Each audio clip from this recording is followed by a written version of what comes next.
உலகத்துல வெறும் 5 கண்ட்ரிகளை மட்டும் நியூக்ளியர் பவர் ஸ்டேட்ஸ் சொல்றாங்க. இதுல ஏன் இந்தியா இல்ல? இந்த கண்ட்ரிஸ் இந்த நியூக்ளியர் பவரை வச்சு எப்படி பாலிடிக்ஸ் பண்ணுது? மேன்ஹாட்டன் ப்ராஜெக்ட்னா என்ன? செகண்ட் வேர்ல்டு வார் அப்போ யுஎஸ் நியூக்ளியர் பவரை ஜப்பானுக்கு அகேன்ஸ்டா யூஸ் பண்ணுச்சு. ஜப்பானோட கேபிட்டல் டோக்கியோ. டோக்கியோவை அட்டாக் பண்ணாம எதுக்காக ஹிரோஷிமா நாகசாகியை சூஸ் பண்ணிச்சு யுஎஸ்? இதுக்கு பின்னாடி இருக்கிற ரீசன்ஸ் என்ன? அணு ஆயுத பரவலை தடுக்க செய்யும் ஒப்பந்தம்னா என்ன? இதுல எந்தெந்த கண்ட்ரிஸ் எல்லாம் சைன் பண்ணிருக்கு? குறிப்பா இந்தியா சைன் பண்ணிருக்கா இல்லையா? ஒவ்வொரு கண்ட்ரியும் நியூக்ளியர் பவரை டெஸ்ட் பண்ணுது. அவங்க எவ்வளவு குவான்டிட்டி நியூக்ளியர் பவர் வச்சிருக்காங்க அப்படிங்கறத நான் இந்த வீடியோல சொல்றேன். அது மட்டும் இல்லாம ரியலா ஒரு கண்ட்ரி நியூக்ளியர் பவரை டெஸ்ட் பண்ணதோட ஃபுட்டேஜ் இந்த வீடியோல காமிக்கிறேன் நான். தொடர்ந்து பாருங்க. ஃபர்ஸ்ட், நியூக்ளியர் வெப்பன்னா என்ன, அது எப்படி தயாரிக்கப்படுது, அதுல இருக்கிற காம்பனன்ட்ஸ் என்னங்கிறத ஒரு பிரீஃபா நான் இப்ப சொல்றேன் உங்களுக்கு. நியூக்ளியர் வெப்பன் முழுக்க முழுக்க யுரேனியம் இல்லைன்னா புளுட்டோனியம் வச்சு தயாரிக்கப்படுறது தான் நியூக்ளியர் வெப்பன். இது ஒரு கரெக்டான ஸ்டேஜ், கரெக்டான ஒரு ஃபார்ம்ல டெவலப் பண்ணி கொண்டு வர்றப்போ அது அணு ஆயுதமா மாறுது. வீடியோவோட first topic Manhattan project. Manhattan ப்ராஜெக்ட ஸ்டார்ட் பண்ணது வேற யாரும் கிடையாது, நம்மளுக்கு எல்லாம் முன்னோடியா இருக்கிற அமெரிக்கா தான். செகண்ட் வேர்ல்டு வார் டைம்ல ஜெர்மனிக்கு பயந்து ஒருவேளை ஜெர்மனி செகண்ட் வேர்ல்டு வார்ல ஜெயிச்சிருமோங்கிற ஒரு அச்சத்துல அமெரிக்கா முன்னோடியா தயாரிக்கப்பட்டதுதான் நியூக்ளியர் வெப்பன். ஆனா இந்த நியூக்ளியர் வெப்பன் அவங்களுக்கு எகென்ஸ்டா யூஸ் பண்ணல, ஜப்பானுக்கு எகென்ஸ்டா யூஸ் பண்ணாங்க. 1942ல இருந்து 1946 வரைக்கும் ரிசர்ச் பண்ணி டெவலப் பண்ணி அவங்க கொண்டு வந்துட்டாங்க. அவங்க டெவலப் பண்ண நியூக்ளியர் வெப்பனை டெஸ்ட் பண்றதுக்கு அவங்க நியூ மெக்சிகோ பகுதியை தேர்ந்தெடுத்தாங்க. எவ்வளவு கிலோகிராம் வெப்பன் அப்படின்னு நீங்க கேட்டீங்கன்னா வெறும் 6 கிலோ 200 கிராம் கொண்ட ஒரு நியூக்ளியர் வெப்பன் தான் அது. புளுட்டோனியம் 239. 239ங்கிறது அதோட ஸ்பெசிபிகேஷன். ஃபர்ஸ்ட் டைம் சக்சஸ்ஃபுல்லா ஒரு நியூக்ளியர் பவரை டெஸ்ட் பண்ண கண்ட்ரி அப்படிங்கிற பேரு அமெரிக்கா போகுது. இப்ப நியூக்ளியர் பவரை டெஸ்ட் பண்ணியாச்சு, ரெடியா இருக்கு, இது நல்லா ஒர்க் ஆகும் அப்படின்னு அமெரிக்கா புரிஞ்சிருச்சு. இதை ரியல் டைம்ல யூஸ் பண்ணும் இல்லையா, அதுக்காக சூஸ் பண்ண பிளேஸ் தான் ஹிரோஷிமா. ஆகஸ்ட் 6, 1945ல யுஎஸ் ஹிரோஷிமாவை அட்டாக் பண்ணுது. அந்த ஆபரேஷன் பேரு லிட்டில் பாய் அப்படின்னு பேர் வச்சிருக்காங்க. லிட்டில் பாய்னு எதுக்கு பேர் வச்சிருக்காங்கிறத கொஞ்சம் அடுத்து நான் சொல்றேன். இந்த ஆபரேஷனுக்கு யுஎஸ் யூஸ் பண்ணது ஜஸ்ட் 64 கிலோகிராம் கொண்ட யுரேனியம் மட்டும், அவ்வளவுதான். ஆனா இம்பாக்ட் ரொம்ப பெருசு. 13 ஸ்கொயர் கிலோமீட்டருக்கு எல்லாம் தரமட்டமா போச்சு, காலி, எல்லாம் காலி. இந்த ஆபரேஷன்ல எத்தனை பேர் இறந்தாங்கன்னு சொன்னா ரொம்ப ஆச்சரியமா இருக்கும் உங்களுக்கு. 70ல இருந்து 80,000 பேரு இறந்திருக்காங்க. எவ்வளவு செகண்ட்ஸ்? வித்தின் 1 மினிட்ல எல்லாரும் காலி. அந்த வருஷம் முடிவுக்குள்ள 140,000 பேர் இறந்திருக்காங்கிற மாதிரி ரிப்போர்ட் வந்திருக்கு. பல பேருக்கு இன்ஜுரி ஆயிருக்கு, ரேடியேஷன்னால நிறைய பேர் இறந்திருக்காங்க. அவ்வளவு பெரிய தாக்கத்தை உண்டு பண்ணிருக்கு இந்த நியூக்ளியர் வெப்பன். இதுக்கு ஏன் லிட்டில் பாய்னு பேர் வச்சாங்கிறத நான் இப்ப சொல்றேன். அந்த டிவைஸ் ஜஸ்ட் ஒரு துப்பாக்கி மாதிரி தான் இருக்கு. அதனாலதான் இதுக்கு பேர் லிட்டில் பாய்னு பேர் வச்சிருக்காங்க. அதோட போட்டோவும் நான் காமிக்கிறேன் இப்போ உங்களுக்கு. யுஎஸ் அட்டாக் பண்றதுக்கு முன்னாடி ஜப்பானுக்கு ஒரு வார்னிங் கொடுத்திருக்கு, எங்கள்கிட்ட நீங்க சரண்டர் ஆயிருங்க, போரை ஸ்டாப் பண்ணிடலாம் அப்படின்னு. ஆனா ஜப்பான் கேட்கல. அதோட விளைவு தான் இது எல்லாமே. இப்போ யுஎஸ் ஃபர்ஸ்ட் அட்டாக்க சக்சஸ்ஃபுல்லா பண்ணி முடிச்சிருச்சு. செகண்ட் அட்டாக் பண்றதுக்கு பிளான் பண்ணுது. எவ்வளவு நாள்ல? வித்தின் 3 டேஸ்ல. செகண்ட் அட்டாக் நாகசாகி அப்படின்னு எல்லாருக்குமே தெரியும், ஈவன் பாட புத்தகத்துல கூட நம்ம படிச்சிருப்போம். ஆனா யுஎஸோட செகண்ட் டார்கெட் நாகசாகி கிடையாது, வேற ஒரு சிட்டி. அதை ஜஸ்ட் 2 நிமிஷம் கழிச்சு நான் சொல்றேன். ஆகஸ்ட் 9, 1945ல யுஎஸ் செகண்ட் அட்டாக் பண்றாங்க நாகசாக்கிய. ஆபரேஷன் பேரு ஃபேட் மேன் அப்படி வச்சிருக்காங்க. இதுக்காண்டி அவங்க புளுட்டோனியம் யூஸ் பண்ணிருக்காங்க. ஃபர்ஸ்ட் யுரேனியம், இப்ப புளுட்டோனியம். விளைவு 6ல இருந்து 7 சதுர கிலோமீட்டருக்கு முடிஞ்சு போச்சு, எல்லாம் முடிஞ்சு போச்சு, தரமட்டமா போச்சு. 40,000 பேர் இன்ஸ்டன்டா இறந்துட்டாங்க வித்தின் 1 மினிட்ல. 70,000ல இருந்து 80,000 பேர் இறந்திருப்பாங்கிற மாதிரி ரிப்போர்ட் சொல்லுது. ஓவராலா இந்த ஆபரேஷன்ல மட்டும். நான் ஏற்கனவே சொன்ன மாதிரி யுஎஸோட செகண்ட் டார்கெட் நாகசாக்கி கிடையாது. அவங்களோட எய்ம் கோக்குரா அப்படின்னு சொல்லி ஒரு பிளேஸ் இருக்கு ஜப்பான்ல, அந்த பிளேஸ் தான். அங்க அட்டாக் பண்றதுக்கு எல்லாம் பிளான் பண்ணி எக்ஸிக்யூட் பண்றதுக்காண்டி செட் பண்ணி வச்சு ரெடியா இருக்காங்க.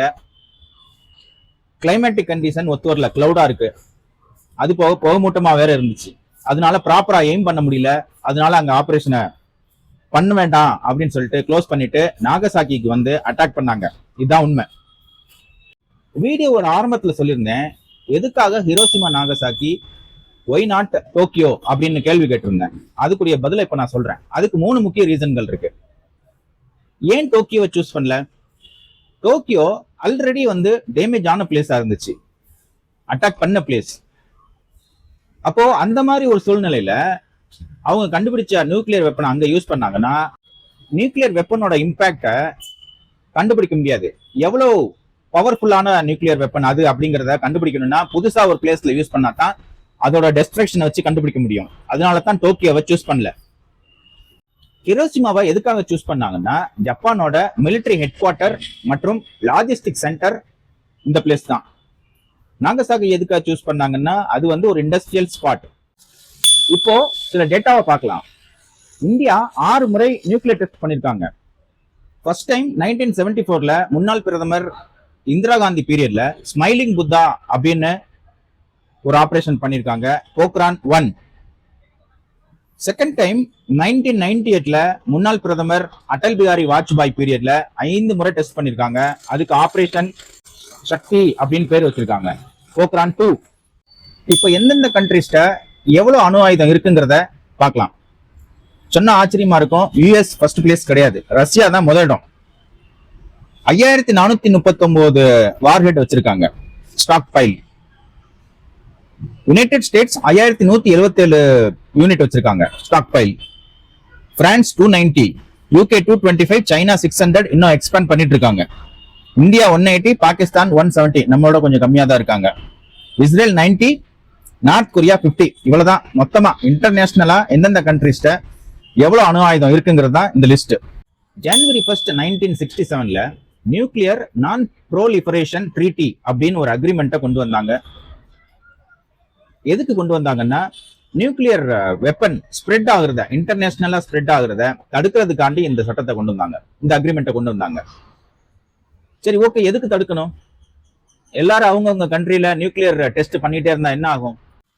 ஒரு கண்ட்ரிக்கு இன்னொரு கண்ட்ரியை பிடிக்கலையா, இம்மிடியட்டா நியூக்ளியர் வெப்பனை எடுத்து அட்டாக் பண்ணுவாங்க, அந்த கண்ட்ரி அழிஞ்சு போகும். அதே மாதிரி ஒவ்வொரு கண்ட்ரியா அழிஞ்சுட்டே இருந்துச்சுன்னா உலகமே அழிஞ்சிடும். அதை தடுக்கத்தான் இந்த அக்ரிமெண்ட்டை கொண்டு வந்தாங்க. உலகம் முழுசும் ஒரு அமைதியை கொண்டு வரணுங்கிறதுக்காண்டி தான் இந்த அக்ரிமெண்ட். சரி, இந்த அக்ரிமெண்ட்ல ஒரு ஈக்குவாலிட்டி இருக்கா அப்படின்னு கேட்டா கண்டிப்பா கிடையாது. ஜனவரி 1, 1967 முன்னாடி எந்தெந்த கண்ட்ரிஸ்லாம் நியூக்ளியர் டெஸ்ட் பண்ணாங்களோ அவங்க எல்லாம் நியூக்ளியர் ஸ்டேட்ஸ் அப்படின்னு அறிவிச்சிட்டாங்க. Russia, US, UK, France, China, இந்த 5 கண்ட்ரிஸ் மட்டும்தான் நியூக்ளியர் ஸ்டேட்ஸ் கண்ட்ரிஸ். மித்த எந்த கண்ட்ரியும் நியூக்ளியர் வெப்பனை வந்து டெவலப் பண்ணக்கூடாது. இதுல இந்தியா சைன் பண்ணுச்சா அப்படின்னு கேட்டா கண்டிப்பா சைன் பண்ணல. இந்தியா என்ன நினைக்குது? Discrimination between nuclear states and நான் நியூக்ளியர் ஸ்டேட்ஸ்.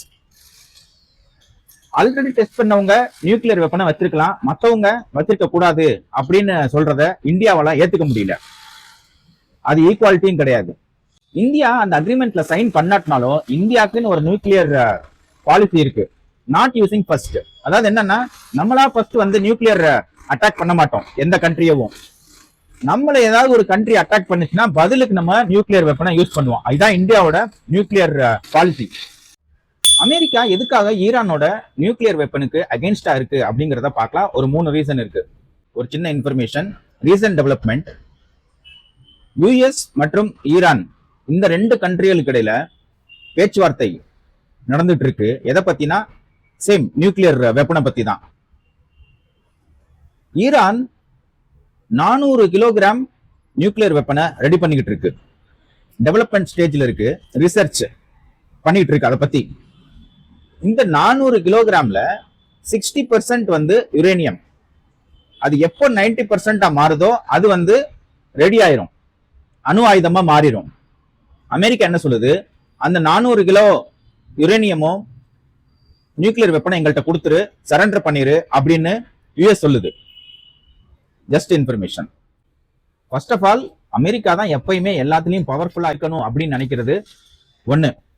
ரெண்டாவது, ஒரு கண்ட்ரி இப்ப டெவலப் பண்ணி கரெக்டா நியூக்ளியர் வெப்பனை ரெடி பண்ணி வச்சுட்டாங்கன்னா வார்னு ஒண்ணு வந்துச்சுன்னா கண்டிப்பா யூஸ் பண்ணுவாங்க. அது மறுபடியும் டெஸ்ட்ரக்ஷன்ல போய் கொண்டு போய் முடியும். மூணாவது என்னன்னா, ஒரு கண்ட்ரி டெவலப் பண்ணுச்சுன்னா மக்கள் பக்கத்துல இருக்கிற எல்லா கண்ட்ரிஸும் நியூக்ளியர் வெப்பன் டெவலப்மெண்ட்ல இறங்கிடும். For example Saudi Arabia, Turkey, Egypt எல்லா கண்ட்ரிஸும் டெவலப் பண்ண ஆரம்பிச்சிடும். 4வது ரீசன் என்னன்னா, ஈரான் என்பிடி அக்ரிமெண்ட்ல சைன் பண்ணிருக்கு, நாங்க நியூக்ளியர் வெப்பனை டெவலப் பண்ண மாட்டோம் அப்படின்னு. இப்போ அந்த அக்ரிமெண்ட்டை அதுவே மீறுது. அதை தடுக்கத்தான் வந்து அமெரிக்கா வந்து இல்ல போதும், நீங்க ஸ்டாப் பண்ணுங்க, உங்கள்ட்ட இருக்கிற நியூக்ளியர் வெப்பனை எங்கள்கிட்ட கொடுத்துருங்க அப்படின்னு சொல்லுது அமெரிக்கா. இப்போ உங்க மனசுல ஒரு பெரிய கேள்வி வரும், ரஷ்யாட்ட இருக்கிறதுலயே highest reserve nuclear weapon reserve இருக்கு அப்படிங்கிற மாதிரி நான் சொன்னேன். ரஷ்யாவுக்கும் யுக்ரைனுக்கும் 4 வருஷமா போர் நடந்துட்டு இருக்கு. ஏன் ரஷ்யா வந்து நியூக்ளியர் வெப்பனை யூஸ் பண்ணலன்னு கேட்டீங்கன்னா அதுக்கு சில காரணங்கள்லாம் இருக்கு. ஃபர்ஸ்ட் ஆஃப் ஆல், இந்த ட்ரீட்டி அக்ரிமெண்ட் அதெல்லாம் ஒரு பக்கம் இருக்கட்டும், ரஷ்யாவை சுத்தி இருக்கிற நாடுகள், யூரோப்பியன் யூனியன், நேட்டோ, அமெரிக்கா இதெல்லாம் வந்து தடுக்க ஆரம்பிச்சிடும். ரஷ்யா கூட எல்லா கண்ட்ரியும் சேர்ந்து போர் தொடுக்கிறதுக்கு வாய்ப்புகள் அதிகமா இருக்கு. இந்தியாவுக்கும் ரஷ்யாவுக்கும் ஒரு பெரிய பந்தம் இருக்கு, ஒரு பெரிய நட்பு இருக்கு. சப்போஸ் ரஷ்யா வந்து நியூக்ளியர் வெப்பனை யூஸ் பண்ணுச்சுன்னா இந்தியாவே அதுக்கு ஆப்போசிட்டா மாறுறதுக்கு ஹை பாசிபிலிட்டி இருக்கு. எவ்வளவு நாள் ஒரு கண்ட்ரி முன்னோடியா இருக்க முடியும்னு நினைக்கிறீங்க? அமெரிக்காவோட டெட் சீலிங் இன்க்ரீஸ் ஆகிட்டே இருக்கு. அவங்களோட வரம்புக்கு அதிகமா கடன் வாங்கிட்டே இருக்காங்க. இது எப்ப வெடிக்குங்கிறது நம்மளுக்கு தெரியாது. இத பத்தி வீடியோ வேணும்னா கமெண்ட்ல சொல்லுங்க, தனி வீடியோ போடுறேன். இப்ப நம்ம வீடியோட இறுதிக்கு வந்துட்டோம். நியூக்ளியர் பவர் அப்படிங்கிறது ஜஸ்ட் வந்து ஒரு வெப்பன் மட்டும் கிடையாது. இது வந்து ஒரு ஸ்ட்ராட்டஜிக் லிவரேஜ் ஒரு கண்ட்ரிக்கு கொடுக்குது, டிஃபென்ஸ் கிரெடிபிலிட்டியை கொடுக்குது, ஜியோ பொலிட்டிக்கல் பொசிஷனிங்க கரெக்டா பண்ணி கொடுக்குது ஒரு கண்ட்ரிக்கு. தேங்க்யூ.